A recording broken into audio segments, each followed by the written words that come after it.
Hey everybody, welcome back to Let's Talk. Did you know that if you're watching this video, there is a 36% chance that you are not subscribed to the channel? Subscribing is free and it helps you to get notifications whenever we post new videos, and it also helps our videos to get pushed out to new viewers. Find the subscribe button below. I'd like to thank Jordan Reber for his donation to the channel via Venmo. I'd like to welcome our newest channel members, Joseph Bassett and Jason Slocum. Channel membership is a really easy way to support the channel while also getting small perks like early access to our videos. You can see membership options by hitting the join button below. If you are a gold member or higher, make sure to send me an email so I can send you a free signed copy of my book, The Creation Dilemma, which essentially debunks the creedal view of God. And with that, enjoy the video.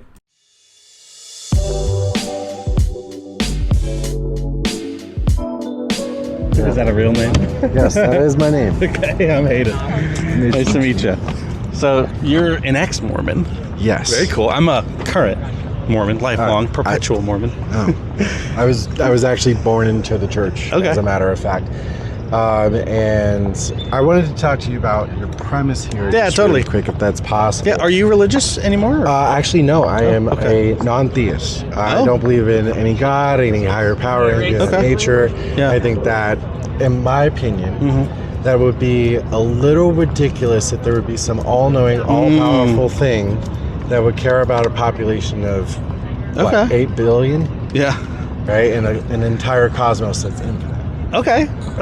I can see where you're coming from. We don't have to talk about this. I am curious to know, though, if you've heard of the teleological argument from fine-tuning. Does that ring a bell? You know what? I'm not. Why don't you give me a little bit of that? It's the theistic argument. I think it's the strongest theistic argument against atheism, essentially. So it's not Christianity. It's not Mormonism. It's the level one conversation of what are the odds that we're all here, right? And so essentially the idea is that there are so many, I want to say between 20 and 30 what we call physical constants that even atheists, scientists, physicists would say, yeah, there are these certain elements of the universe that are so finely tuned that if they were off even by a sliver, that the probability of life is zero. So the only reason there is life, not just human life, but all life, trees, animals, bacteria, everything, is because the universe is exactly how it needs to be. And if it was off by anything, like, let me give you a kind of an analogy. Let's say I had 20 different dials here, like you're turning a lock or something. And on each dial, there are 10 billion options, 10 billion dials. And I told you that in order for life to exist, you would have to close your eyes and turn all, we'll say 20 of them, and all 20 of them in a row have to hit the 10 billion, 1 in 10 billion. Right. That's the odds, if you will, that's the chance that if things are random, right, if there's no God, if it's just chaos and things are just how they are, by chance, that's the odds that life exists, and we just happen to be in that, not the Earth, but we happen to be in that universe where the physical constants are that way. So I don't know if you've heard of that or... No, I'll definitely have to take a look into it more, and I'm interested in always gaining more information. My premise more so is the methodology of the ideas of what we have of God. It's the reason why I don't believe... Oh, you're saying like the religions have... Yeah, religions and doctrines and things of that nature. They don't speak... Not only don't speak to me, but I don't think they speak to a large majority of people. I think more people are more afraid of the boogeyman of what happens when we die. You know? Probably. I mean, I will say... Colonial settlement is pretty much the reason why we have most religions, because most people before organized religion were some sort of deist or pagan. Yeah, right. Yeah, but those were religions too, right? Religions, yes, absolutely. Everybody has believed in a God up until because we want to explain why, because we're curious, or we just want to know. Yeah, I think that's fair. I think a lot of people fall in that category, but it's also important to realize that everybody on the earth for like thousands and thousands and thousands of years have believed in a God, regardless of their reasoning for it, right? I understand what you're saying. Up until literally like 20 years ago. Like, look at the religious rates 100 years ago. Everybody. Actually, not everybody, though. I'll definitely give you a smaller majority of people. I would say that you're what's called espousement of it being, everybody. factual. Well, no, I'm not saying everywhere. 100%, but it's like 99% Oh, or more. I would probably say it's closer to that 90th percentile, 100%. But there were a lot of people writing in the 1800s. Mary Shelley being a great example of that. She wrote a book that I'm pretty sure you're familiar with, Frankenstein. Yes, great book if you haven't read it. Mm-hmm. But she was very much, as well as her husband, were avowed atheist polygamists. In the 1800s, when it was very much not and they were the super minority, right? Yeah, they 100% were along with King Byron. Yeah. But their works, essentially inspired that. So to say that it's in the last 20 years, I think it wouldn't necessarily be the most prominent way of putting it. I'd say it's probably in the last 200, but still a blip in time. Okay, yeah, I think that is a fair statement. I'd be curious to know all the numbers. I think one other really interesting thing is, if there is no God, then do you adhere to any form of like natural selection? Like, that's kind of like... I believe that in this life, the reason why people, kill other people is simply because of the fact that we are, as it does say in the Bible, greedy and destructive lot. But that's 100%. By our nature, right? By our nature. By our biology. But that's all things. We kill. Right. We do what's best for us. Kill. Exactly. It's in order to make sure that the next generation continues to live on. Yes. Right. Okay, but there's something really interesting there, though. Here's a question for you. Today, what are the repopulation rates of atheists versus religious people? Significantly less, because there's an ecological aspect that I think atheists really think about when it comes to Christianity. I personally, and I'm not saying that I believe that every person shouldn't procreate. I think that we need to do what is possible and necessary to slow procreation, not to a point where we would lose our birthing rate so that people would die out. Well, more so because of the fact that ecologically we're not taking care of this planet. And if we're going to leave our children to die of extinction anyway, why have them? So would you say our biology knows that and is trying to slow us down, the population? There could be some argument to it. I know that there's a lot of studies that are going on, not only just with the birth rate, but also statistically. I don't know if you know this, but one of the more developed countries in the world, Korea, is having such a shortage in births. North or south? South. Okay. North Korea is not a country. It's a dictatorship. Okay, fair. But South Korea actually is having such an issue with birth. For every 2 elderly adults, there's a half a child. Yeah. Which is what's called crazy. But the reason why that's happening is because of, one, Eurocentrism, and then 2, the other aspect of it is it's not religious in any way, shape, or form. It's because of their economy and if you look at it from a critical lens, it's really because of the fact that they don't have the ability to make the money that they need to make like their parents did. Okay, I think that's a fair take, and I have to learn more about the economics of Korea. Yeah. Am I understanding you correctly are you saying, help me if I'm misunderstanding, that repopulation at an accelerated rate is not always good, right? Because if Catholics or Mormons are having 5 kids on average and the atheists are having 1.8, do you see that as good or bad on the religious side? I mean, here's the thing. I don't like to take a stance where I am anti-religious, because I believe that everybody has... I heard you say you were a non-theist. I'm a non-theist. I can appreciate that term. Right. And that's the reason why I didn't use the word atheist. Greek etymology. But the reason why I say it is because that's not good or bad. I mean, realistically, I think we have to think more about the planet as well as our culture that we are trying to preserve. Before we're having kids, and I think that's why it's 1.8 considered to 5 and 10, because your God says to go forth and multiply, and be replenish. Yes, right. Have children, absolutely, exactly. So I think that there's a lot of arguments to be made, even though this is God's divine will, that maybe he did know. In your belief, he did know, but maybe we don't know what he meant. Yeah. Okay. I can understand that. How about? Would you say? And actually, I'm very curious. We probably get a lot of answers from a lot of different people. Do you see any good in the Christian nations of today or of the recent past? Not at all. Like, are you willing to say that the Western world was shaped by Christianity in a good way at all? Like, the reason that you're enjoying this life is a lot of because of Christianity. Are you comfortable saying that, or no? It's built on the backs and blood of indigenous and other people of the diaspora, my people, that were killed in the name of Western industrial culture. And what stopped people from doing that? Wasn't it Christianity? Like, don't you think? I wouldn't say so, because there were in fact, the founding of this nation, even though, yes, we still had slaves during that time, a lot of the founding fathers, if you're not aware, are actually deists. They didn't believe in one God. They, in fact, believed in a multitude of gods. And inside of a constitution, there's the reason why it says all men are created equal under God, not under Jesus the Lord. Sure, no, I'm not saying that at all.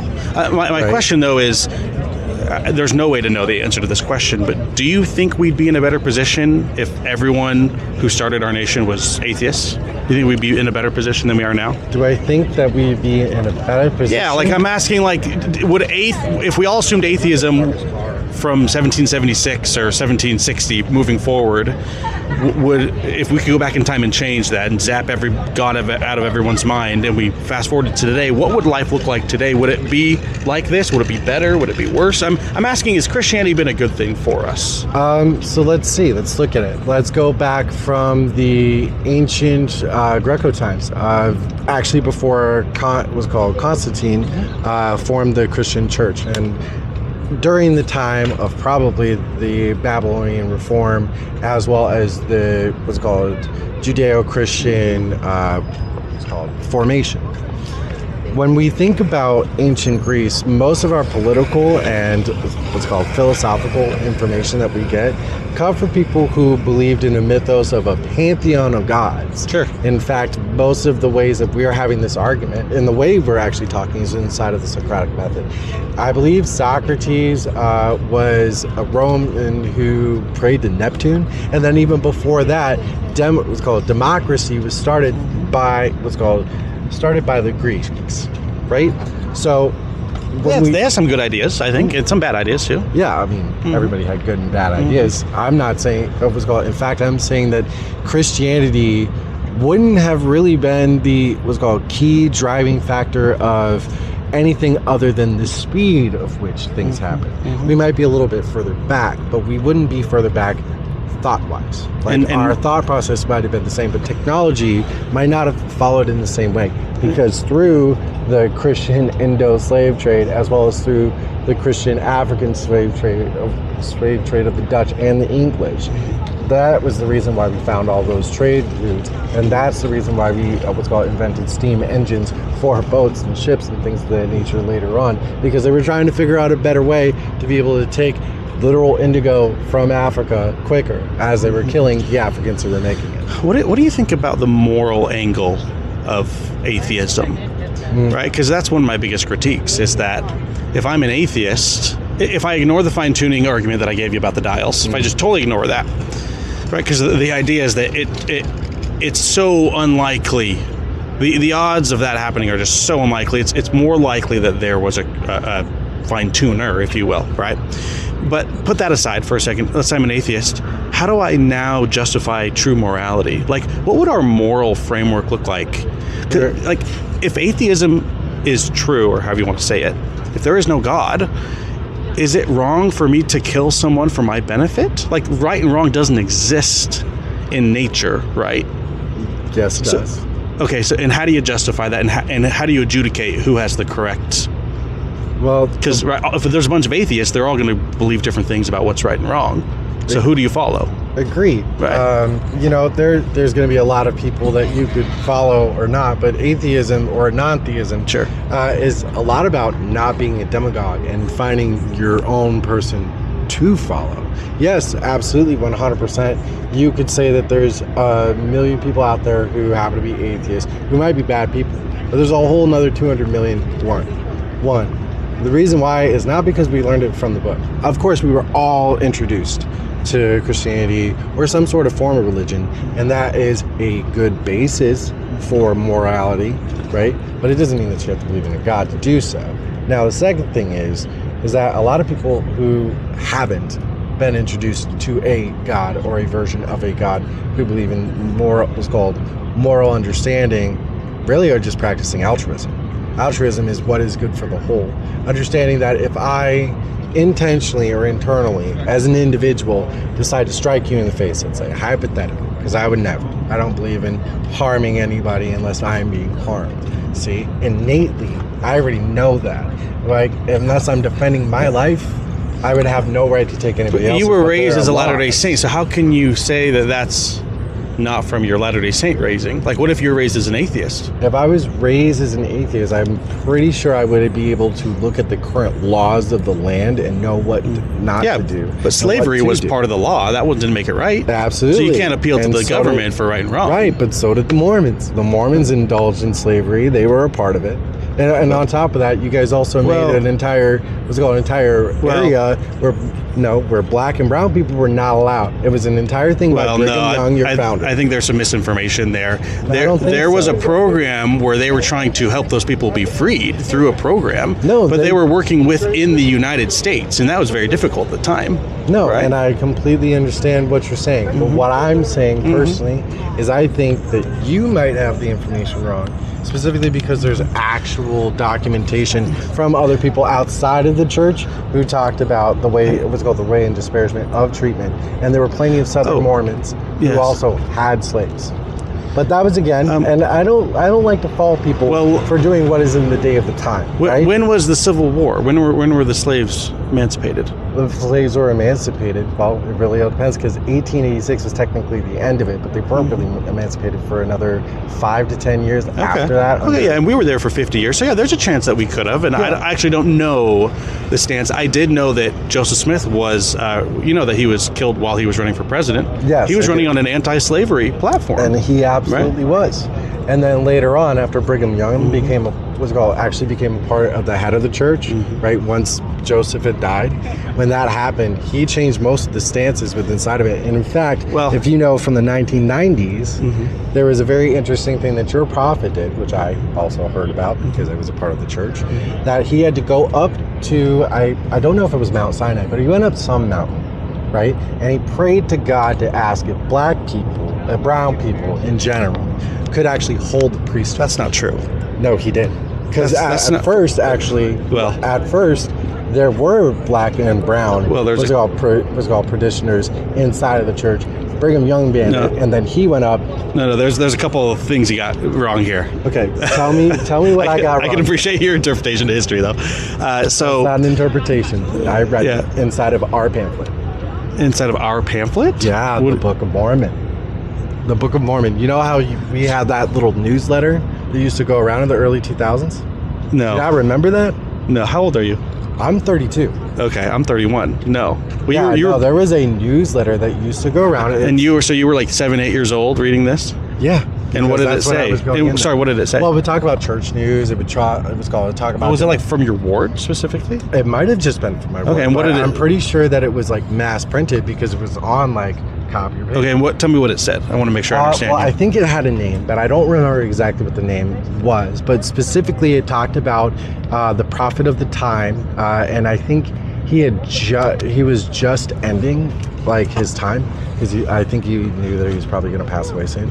Was it Gordon B. Hinckley? I think it was, but I'm not entirely sure. I don't remember. Probably was. But that sounds about like the right time. It was like it was called 1980s and 1990s, just right inside of that area. And they talked about it when they were talking about inside of the pamphlet about like bringing more people in and creating diversity within inside the Mormon church, which I love diversity anywhere. I'm not mad about it. Do I agree with the church? No. But if people are still getting what they need or believe they need, fantastic. But it was back in I think it was the 1990s. I think it was 92. The prophet, he literally went up to a mountain, prayed to God, and asked God about allowing other people of different nationalities to hold the priesthood instead of white men. Okay. It's a real thing. Okay. You can look that one up. Okay, can I correct you on that? Go ahead. So this is my job to know. This is my full-time job, and I'll tell you that's just not true. There's some elements there, but it's a kind of an interesting mischaracterization of kind of what happened. So in probably 1850 1950 or so, Brigham Young, we know, instituted what could be considered a practice, a policy, if you want to call it that people of African descent could not hold the priesthood, could not go to the temple. We know that, right? And he passed away, in 1888, 89, 90 maybe. And that stayed until there were debates probably happening in the 1950s, 60s, especially with David O. McKay. But when Spencer W. Kimball became the prophet in the 1970s, he said that he pondered over this in the temple. So I don't know about any mountain that you're talking about, but that he counseled with the brethren, and that essentially they received a public revelation in 1978, so it wasn't the 1990s, where God said no, like they should be able to receive the priesthood. Now there are debates even within Mormonism of why Brigham Young instituted that policy. Was he just straight up racist? He just hated black people? I'm not sure the historical record really shows that. There's like one or two quotes you can pull out from secondhand sources of things he said. I don't see him mistreating black people, and if people want to show me some evidence of that, I'd like to hear it. But was it Brigham Young? Was it other apostles pressuring him? Was it God himself? There's debates there. But ultimately, the church, in the 1970s, came and said, no, we're changing this. And as far as I know, there is no. The reason why it's debated is because there is no historical record where Brigham Young said, "God told me this, therefore this is what we're going to do." Rather, he just said, "This is." That it wasn't a proclamation from God. From God. He just chose to do that. That's the reason why I didn't add God to it. Yeah, that's why a lot of people think anyway. No. So, but I will say this: when Christians criticize this, I know you don't consider yourself one. I say, well, I'll just play devil's advocate. I don't necessarily think that God commanded that because I don't see any evidence of that. But I do see in the biblical text, which you probably wouldn't like this as well, that he does restrict his priesthood from different tribes, right? Levi, the tribe of Levi was the only one who had it. Women today in churches can't be pastors, right? So people may have problems with that. So I just push back a little bit to say, let's assume God did tell Brigham Young that. Does he have a right to do that? And the Christian would have to say, yes, he does. Yes. So I know you're not arguing from that angle, but... No, definitely not. I mean, it's one of the biggest reasons why I like the church. Anecdotal story. Yeah, I'm not saying this happens in every ward. I want to make that clear. Yeah, tell me. But inside of my ward, I was very young, and I was playing around with... And I lived in a very small town. I'm not going to say where. But I lived in a very small town in Wisconsin.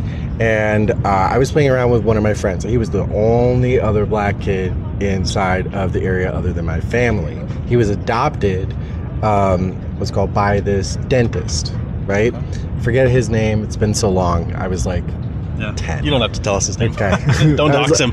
I would 100% say his name, but I would not, put his address out there or anything like that.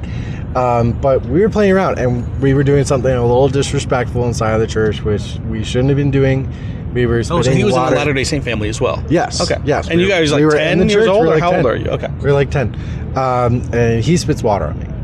And I'm like, oh, that's from gross. the drinking fountain or something. Exactly. From the drinking fountain right up in the front.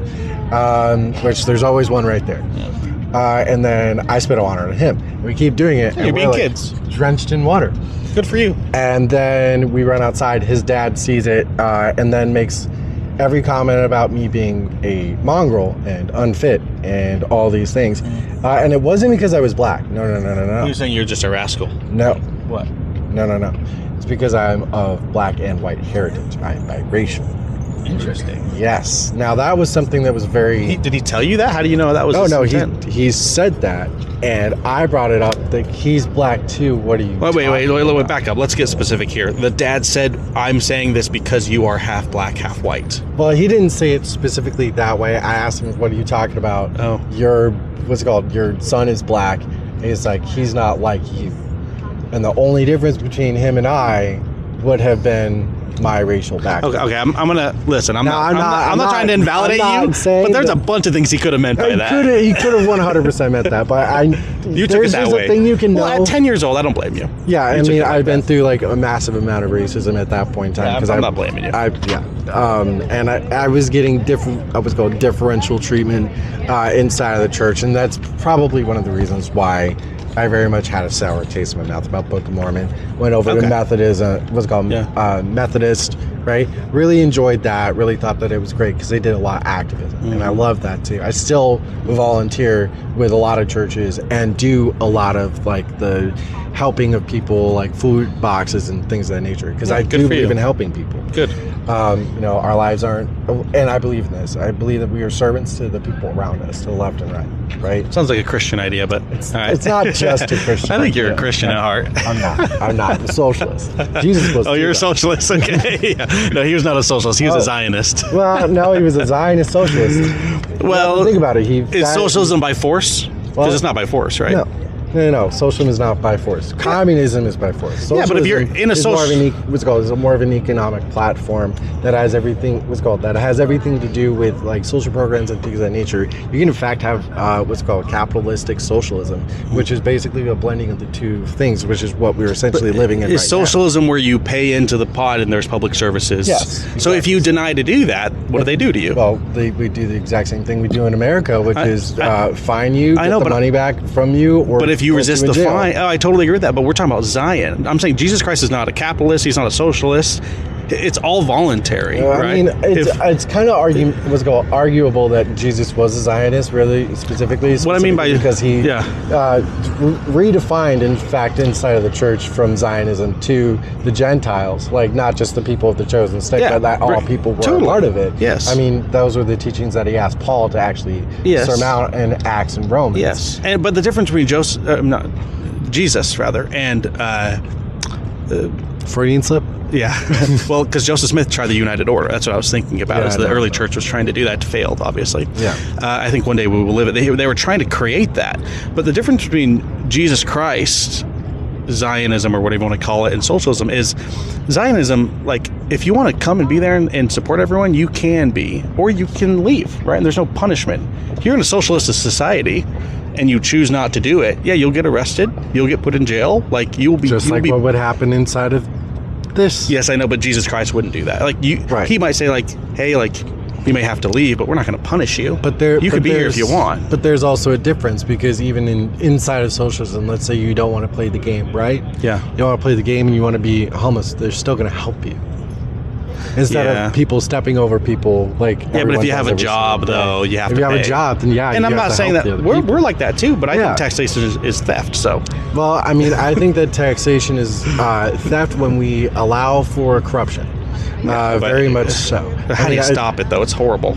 Yeah, but see, the way you stop it essentially is by creating civilian oversights. I think this exact same thing about the police. I think that municipal police should be abandoned. What should be? Municipal police should be abandoned. Interesting. Right, and the only people that should actually be able to practice law enforcement instead of clerks of the court should be a sheriff or a ranger, because of the fact of the matter is that a sheriff is an elected official. We don't elect the police commissioner.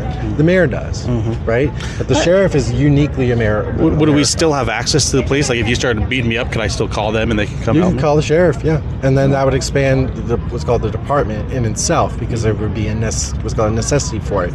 But instead of having people who get hired on without any understanding of what the job is, which is most municipal police, I'm sure. Oh, I've seen the videos. I where think they don't know what they're talking about. Bad cops are bad, and I've seen some good cops too. Right, but one bad apple spoils a whole bunch. A lot of people talk about just one bad apple. Like, I've seen some pretty bad ones, and I'm pro police enforcement, because you can't just get rid of the police. Otherwise, it's just anarchy, right? No, you just do whatever. Absolutely. And that's the reason why I suggest like the rangers, and the sheriffs, and the militia, I can see at the state level. They all have to be elected. Is that what you're saying? No, not the deputies. No, they can be hired by the sheriff, but it should be by somebody who's a trusted individual inside of the community. Like, the sheriff's office shouldn't be able to outsource from Alabama to Arizona unless there's like some sort of issue where nobody wants to be a sheriff. But doesn't the municipal police force like eventually go back to elected officials? Like, who they go back to the mayor's office. They go back. But the mayor is elected. The mayor is an so elected how is that different official. from like the sheriff being because elected? the mayor has other things to do. Oh, you're saying the just sheriff have only does law enforcement. Okay, yeah. That is his entire job. I don't think that's unreasonable. No, I don't know anything about it, and I can't advocate for it either way. But it brings back community policing. which is like what we had in the 1950s, 1960s. But it expands it because there's more diversity now within inside of our laws, which will probably cause less prejudice through other people and potentially police shootings, because you're going to know the deputy because he's in your neighborhood. Really quick, and then I'll kind of give you take it wherever you want to take it. Help me understand how you justify. We touched on this, but I want to know if there's morality. Yeah, like again, if like, do you believe what's your standard for morality? Is it like if most people I talk to would say like, oh, if it causes harm to other people, then it's not good. That's wrong. Like, do you hold that standard, or how? I actually don't hold that standard, because sometimes there are people who unfortunately do harm to other people who then have to be taken down to do harm. So it's essentially an Ouroboros. It's a snake eating its own tail. It doesn't make any sense. The way that you do this is by what is in the best interest of the population inside of that area. See, but I don't know if I can agree with that, because you could justify slavery doing that. Like, no, let's enslave the 10 to help serve us, and that's the majority. And I completely understand that, but we do that with volunteer service anyway, with the armed forces. Yeah, but it's volunteer, though. It's volunteer. But morality dictates that if you're a what's called good American, like the Mormon church. Morality dictates? I don't know what you mean by that. What's it called? Morality dictates in this idea. Okay. Just in the microcosm of America. Okay, I gotcha. That you would serve. What's called that you would serve for your country. In fact, Mormonism sends more linguistic people to the Army Academy over in what's it called? Because of our full-time missions, probably. Exactly. They actually take the DLAP per capita way more than anybody else. I know this because I was also in the military. Oh, very cool. But thank you for your service. Thank you for your support. But my point is that that's something that you would choose to do. But the reason why it's about popularity of the idea, I mean, we work off of a populist vote, right? So in saying that, I mean, it almost gives me a feeling with what you're saying that you wouldn't necessarily believe with a popular vote. Like, do you have an alternate idea? Oh, I other than God's I think are you talking about like a vote? Well, let's say politically. I think the Electoral College is a good idea. Okay. Yeah. I think that the Electoral College needs extreme reform, right? Personally, because of the amount of gerrymandering, things that are corrupt. Sure. There's things to be fixed. But yeah, mass votes of uneducated people, I'm not sure how I feel about that, especially when certain areas of political, like what if California or New York, I'm more conservative politically, like, are they going to get more weight because there's more people there? And how is that fair, right? No, that's not how it works. I mean, on the popular vote, though. Well, on the popular vote, of course. But see, as a nation, like if we look back at the colonial times when they were doing things, when they had, Democratic Republicans and Federalists and things of that nature, the best idea really won the day inside of Congress. Now, I know that our system has definitely changed a whole lot because we're not managing 13 colonies and maybe 3 states. Sure. But my point is that inside of our system, we actually have a perfect blend of the information. The thing with the Electoral College was when we were expanding, that was an extremely necessary thing in order to keep track of how the votes were done, because there wasn't a way to go and tally out Pennsylvania's votes, with inside of a couple of minutes. Right? The Electoral College doesn't necessarily need to go away. What needs to be done is what's called flat voting. Like, there doesn't need to be some sort of like, oh, well, Texas has 10 million people over here, so they get 15 votes, but California's got 10 million people over here. You think one vote each? No. What do you mean flat? What do you mean flat voting? What I mean by it is we have 50 states. That's an even number. We also have multiple territories. That's the tiebreaker. DC can be the tiebreaker. We don't want DC to be the tiebreaker, bro. DC can be the tiebreaker. Now, inside of the what's called presidential means, that's going to be that's obviously going to be a different thing where we would go down to the actual votes. Yeah. Instead of being like, oh, well, this district gets this 15 votes, and then people are able to gerrymander. If the whole state either chooses to go red or blue based on what the votes are, that works better. I will say my audience on YouTube is not well, we usually don't talk about politics. Okay. So I want to ask you about the morality. Here's what I want a standard, and then I want to be able to like ask you or ask myself on that standard. Is X, Y, Z right or wrong? Right? Abortion or gay marriage or slavery or and is it all the same standard? And how do I? So I still haven't. I don't feel like I understand what's your standard of morality. A great way to look at what my morality is: the Hippocratic Oath. Do no harm. Right? That doesn't mean do no harm to the environment around you. Do no harm to the people around you. Okay. Right? So you don't believe in abortion then? No, I do. But the reason that does harm, though. No, it does not do harm. The thing in the matter is that if you look at it from a creationalist view, absolutely 100% that's harm. That's killing a baby. It's killing a human either way, though.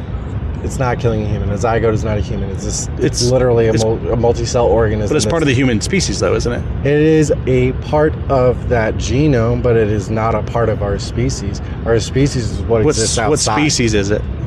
What's it called? What species is it? It's what's it called? Our species is what is existing out here. No, but what about when it's 9 months? Is it a species when it's 9 months in the womb? Oh, you don't think? Oh, what is it then? No, if it's not a human, what is it? Once that baby has a heartbeat and a formed brain, that's a baby. Okay, that's a human. That is a human baby. Okay, so you're against abortion at a certain point. Exactly. I'm not completely unrealistic where I'd say that unless there was an extreme circumstance in case, like the health and welfare of the mother, right? If that woman is going to die because she is having this child, rather have the person on the outside, right? Of the womb. Now, having said that, rape, incest, things of that nature, even up to 9 months. Because this person could be trying to do what everybody else wants them to do around them, right? They're being pressured, they're being told that, you got to keep this baby because God, and they decide that is not for them right at the end. I think that they should still be able to do that. It's horrible, it's awful that they would have to wait that long, but maybe there were circumstances where they weren't able to leave because they were under lock and key, and that happens. So let's. I can understand that. But when you said do no harm, even to the environment. So if I chop down that palm tree right there, is that immoral? Well, no. This entire campus is immoral, right? It's immoral? Yes. Okay. In what way? Tell me about that. Because of the area that it's built on. Because of the area it's built on. What does that mean? The area it's built on. It's not ecologically friendly. They're doing a good job with their further building and then adding things, and it's totally good. But my problem is that a lot of the stuff that's standing over here used to be reservational land, right? And there's a lot of different things we can talk about when it comes to political. But my point is that we are taking away from our environment that is in turn harming our children. Yes, educating people is extremely important. I absolutely agree, but we can do better with our planning when it comes to building. I will say I can understand what you're saying, but it does seem double-sided when you say you're concerned about the children, but then you're okay with abortion in most majority cases. That's harming our children. No, because they're not children. Because they're what are they? Like you said. Human. It's your offspring, bro. If you conceive a child, that's your offspring. That's your child. Right. And I completely understand where you're coming from. I respect biologically. I'm not even speaking religiously. No. Biologically, yes. My cells are inside inside. Yeah, that's your offspring. Yeah. So if it's this small, can't think, it's not a person yet. It's not. But it's a human though. But it doesn't have an... And I will say, But there's a difference between personhood and humanity. And who gets to decide that? The person that is involved with growing what's called the human. Why? Why is that the standard? Because it is their... Why? They are carrying the burden of the child inside of their body. But did they choose that? Did they choose to have sex? They might have chosen. So why should they? Why should they not have? They might not have. Okay, but if they did, though, which is the large majority of abortions, why should they not have the responsibility to bear that child? Because forcing people to be responsible for something. We're not forcing. Okay, go ahead. Forcing people to be responsible for something just because they should be responsible for doing something changes a lot of different ideas. Because responsibility is a construct. Isn't that what we do in our society? We hold people responsible. No, because responsibility is not a truth. It's a concept. What we believe is due. Do you think we should hold people responsible? I believe so, but not. That's my personal belief. Okay. Somebody else could have a different one, but the reason that's why. I think that shows what my concern is. I think you've just admitted that morality exists within you, but somebody else can have a different morality. Everybody's morality. I mean, let's look at the Catholic Church. Great example, since we're talking about a religious topic, right? Let's look at the Catholic Church. The Catholic Church says that it's not moral to, do horrible things to children. Let's put it like that for you too. Okay. Thanks. You're welcome. That's horrible, by the way. I'm not. No. We're not making light of that. We do not condone. No. Not good. Don't do that. We're making fun of the YouTube stuff. Yeah. YouTube's guidelines. Really good. We love you, YouTube. Perfect and balanced. Push this video out to all the viewers. Hey, like and subscribe. There you go. Anyway, I'm sorry. I had to do the button for you. Okay, so they say don't do harm to children. And then they do harm to children. Okay. And then that just makes them hypocrites. Yeah. But that's exactly my point. Right? But what if in my morality it's good to be a hypocrite? And who are you to tell me? That's what I'm saying. Like atheism, there is no standard for morality. You can choose for that to be your truth. That still doesn't change the fact that other people are going to look at you like you're an ass. Oh, I totally agree. And there are morality is shaped by the culture around you, right? And this is true for everything. This is actually true. It's shaped by the culture around you and what you learn in the home. It's nurture and nature. But morality can't really mean anything in a meaningful sense unless it's grounded in something outside of the human brain. Let's say hypothetically that Christianity didn't exist. Okay. How would we know not to kill each other? I think biologically there are some things there, but nature. But I will say this: I was just watching a video the other day of a gorilla going around killing little male gorillas, little babies, and it's like, why is it doing that? It's because it's trying to stomp out the competition. Right? Is it moral for the gorilla to do that? Is it to the children of the other gorillas? No, it is absolutely. But it is not moral in our sense. But for the gorilla, it is. But inside of nature. Nature. Yeah, and aren't we just animals like them though? Why can't I stomp out your? To say the animal that cooks. Okay, but if the gorilla can do it and that's its morality, then why can't I go stomp out because of the fact that we've made a whole bunch of laws that because we need preservation. Well, I'm not talking about laws though. I'm talking about morality. We don't have massive I'm asking you. Fangs. Our brains tell us. Well, listen though. I think you're misunderstanding what I'm saying. I'm not saying what is lawful or what everyone wants to do. I'm saying, is it right or is it wrong? Does the concept of right and wrong actually exist, or is it all about how people are going to respond? The concept of right and wrong changes wherever you go. Well, that's what based on religious beliefs. Yes, I'm not. That's not my concern. I agree with you. I'm asking, how do you ground morality in a system where there is no greater being? Okay. Right, and I think you just agree that you just can't. You just can't. I don't agree that you can't just ground it. How do you want to ground it inside of some sort of idea that's outside of ourselves? Yeah. Right? Well, it has to be, otherwise it's just our opinions.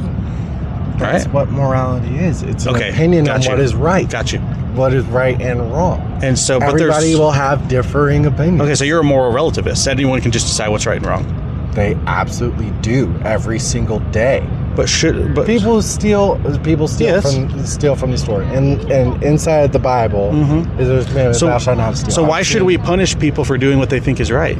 Why should we do something about it? Because we have an order and sense of things that we all agreed on. No, I didn't agree on this. I was born into this. Yeah. Our forefathers agreed on it, and we continued to vote on it. Okay. Or we decided. But you're telling me that I can choose whatever I want to be good or evil, and if I do some things, that you're going to punish me for it. Right. Ricky Gervais it makes a great point. There's a joke inside of the show that he has, right? And the joke is, this lady says, "Well, you're not a Christian. How do you know not to rape?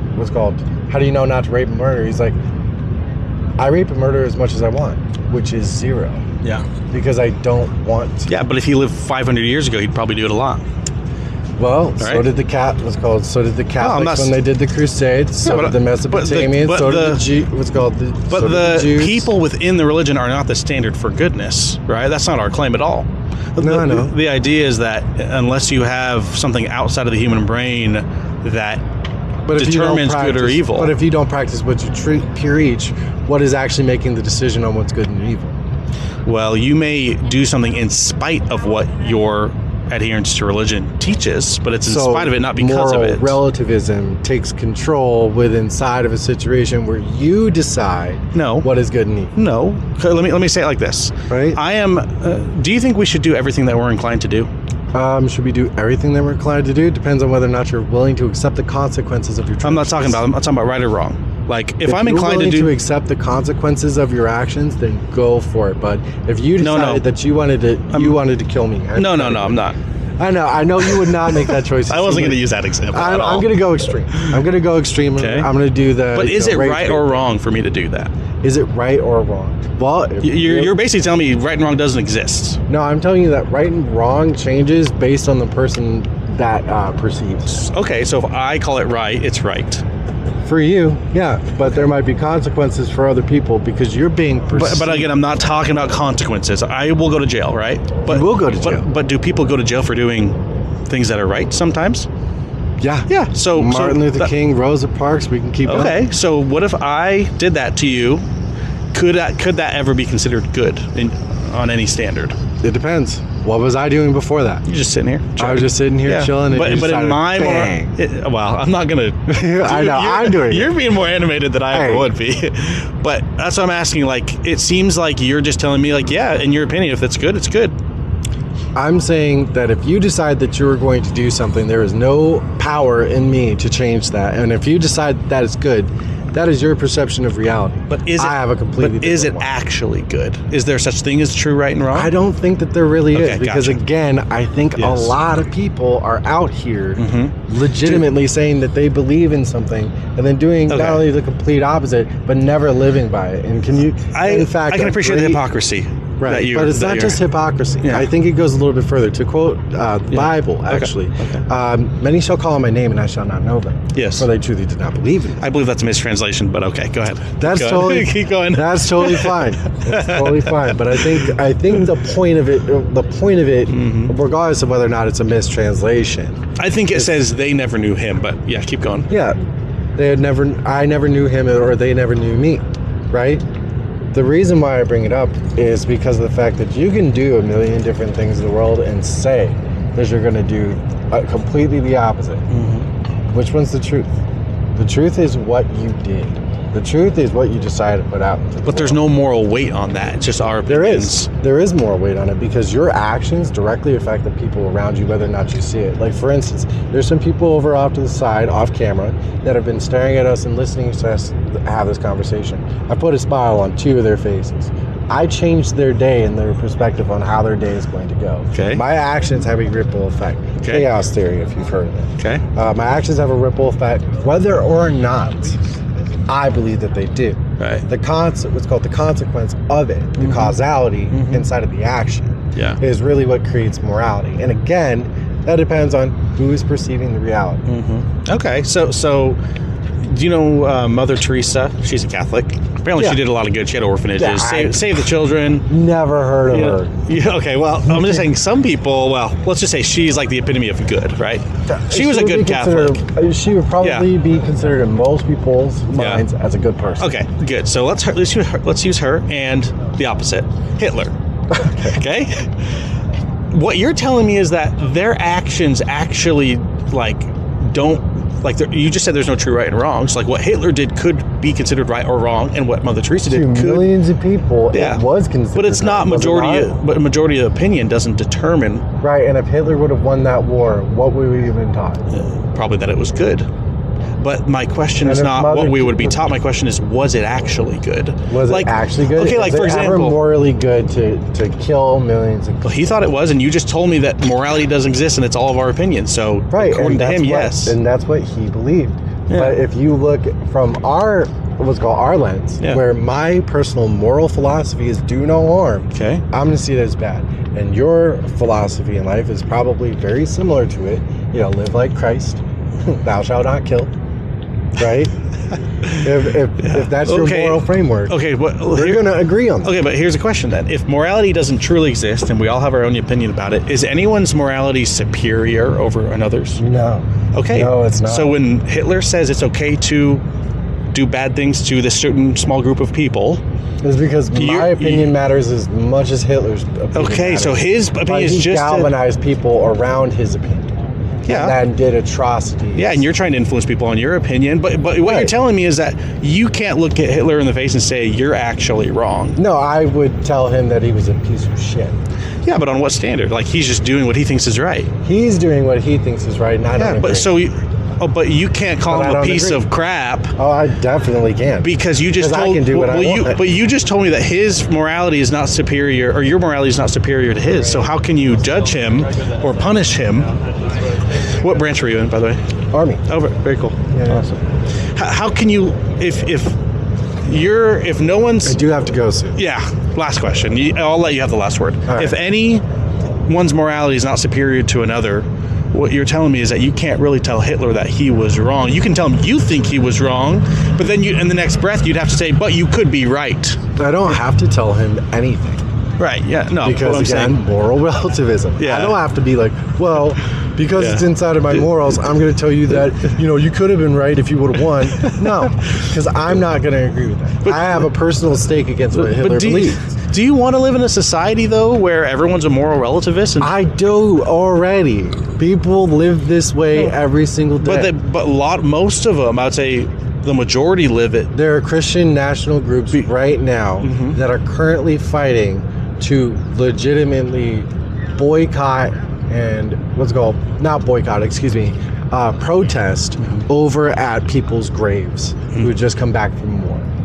That go out in front of medical health centers and get down on people because they believe abortion is wrong, and they treat these people like garbage, in my opinion. Yeah, I'm not saying to do that. Right? So I live in that, but I also live with people like you who are willing and ready to have a conversation about something that's difficult. Yeah. Or I live with people who are willing to go out with me, even though I don't believe the same way that they believe, and go and do good work for the people in our community. Right? I think that's awesome. I think we need to talk more. I think, as they say, bad things happen when we stop talking. So I would assume you and I disagree on so many things. Yes. But I appreciate you and I respect you for being able to sit down. You're very knowledgeable. I appreciate you. Is it Nick? It's Nick. Nick, that's right. Okay, I'm Hayden, bro. Is there anything else you wanted to say? I'm going to look. I guess I don't know if this camera's going. Yeah, this it is. Camera's going? Yeah. Okay. There is a passage in the Bible that I consistently think about every single day. Right? And it's something that I find interesting. Love thy neighbor. And I think we need to be doing a little bit more of that. So regardless of what you believe or think, maybe read that scripture again. Think about it. Excellent.